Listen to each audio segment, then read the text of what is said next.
Gunasekara sir කියන්නේ ඉස්කෝලේ හිටපු සරම ගුරුවරයා. එයාගේ පන්තියේ සද්දයක්වත් නැහැ. ඒත් පන්තියේ අන්තිම පේලියේ හිටපු ප්‍රමෝද් කියන ළමයා හැමදාම කලේ ඩෙස් එකට ඔළුව තියාගෙන නිදා ගන්න එක. සර්ට මේක මහ වදයක් වුණා. මොන කම්මැලි මූසල් ළමයෙක්ද මන්දා. රෑ එළි වෙනකල් ෆෝන් එක ඔබනවා ඇති.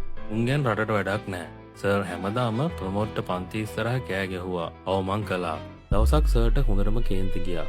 සර් ප්‍රමෝද්ගේ බෑග් එක අරගෙන පන්තියෙන් එළියට විසිකලා. හෙට ඉඳන් මේ පන්තියට එන්න එපා. එනවා නම් අම්මව එක්කගෙන වරෙන්. නැත්නම් තෝ මං අස් කරනවා. සර් මුළු ඉස්කෝලේටම ඇහෙන්න කෑ ගැහුවා. ප්‍රමෝද් වචනයක්වත් කිව්වේ නැහැ. රතු වෙච්ච නිදිමත ඇස් දෙකෙන් කඳුළු පෙර පෙර එළියට වැටුණු පොට්ටි ඇහිඳගෙන එයා ඉස්කෝලෙන් ගියා. ඊට පස්සේ සතියක්ම ප්‍රමෝද් ඉස්කෝලේ ආවේ නැහැ. සර් තීරණය කළා මේ මුරණ්ඩු ළමයාගේ ගෙදරටම ගිහින් අම්මට බැනලා එන්න. ලිපිනේ හොයාගෙන සර් ගියේ බොහොම තුප්පත් පැල්පත් තියෙන මුඩුක්කුවකට. පොඩි ලෑලි ගයක් ඉස්සරහ නතර වෙලා සර් කතා කරද්දී ගෙදරින් එළියට ආපු දසුන දැකලා සර්ගේ අතින් කුඩේ බිමට වැටුණා. අර නිදා ගන්නවා කියලා සර් එළවපු ළමයා පිටිගෝණේ ඇදපු දූවිලි බිරුණු ඇඳුමකින් ඇවිත් අංශභාගයේ හැදිලා පැදරකට වෙලා ඉන්න එයාගේ අම්මට බත් කටක් කවනවා සර් දැක්කා.